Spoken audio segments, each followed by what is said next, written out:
Today we're at the range with our Spanish Ruby.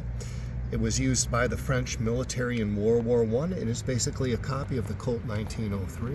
During the First World War, the French military urgently needed a reliable sidearm to supplement its standard issue pistols.